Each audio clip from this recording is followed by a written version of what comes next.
Hi everybody! Today I'm going to read the poem Casey at the Bat by Ernest Thayer. The outlook wasn't brilliant for the Mudville Nine that day.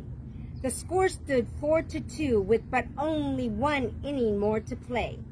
And then when Cooney died at first and Barrows did the same, a sickly silence fell upon the patrons of the game.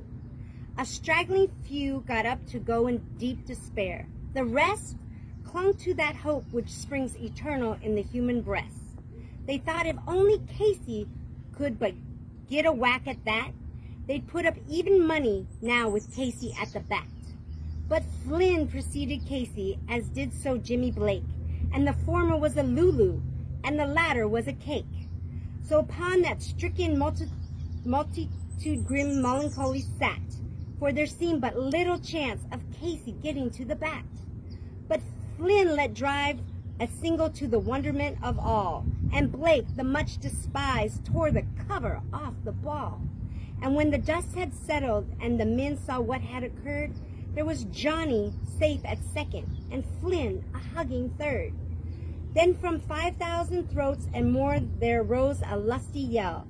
It rumbled through the valley, it rattled in the dell. It knocked upon the mountains and recoiled upon the flat. For Casey, mighty Casey, was advancing to the bat. There was ease in Casey's manner as he stepped into his place. There was pride in Casey's bearing and a smile on Casey's face. And when, responding to the cheers, he lightly doffed his hat, no stranger in the crowd could doubt. That's Casey at the bat. 10,000 eyes were upon him as he rubbed his hands with dirt. 5,000 tongues applaud when he wiped them on his shirt.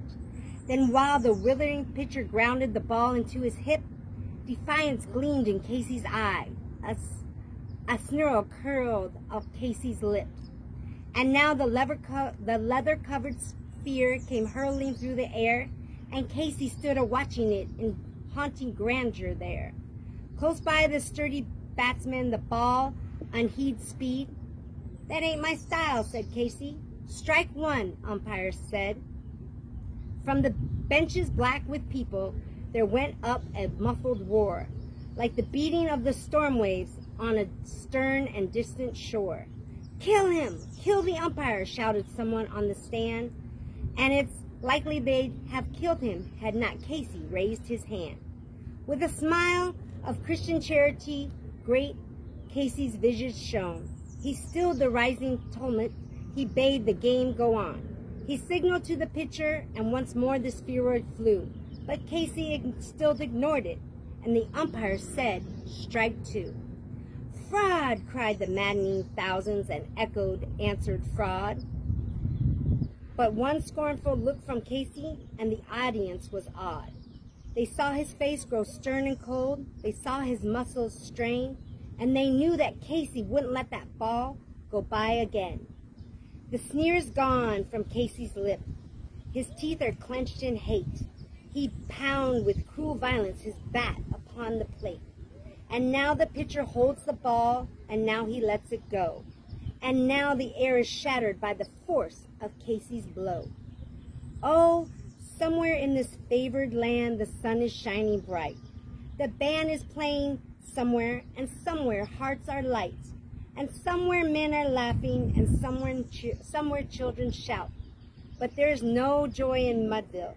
Mighty Casey has struck out. I hope you enjoy.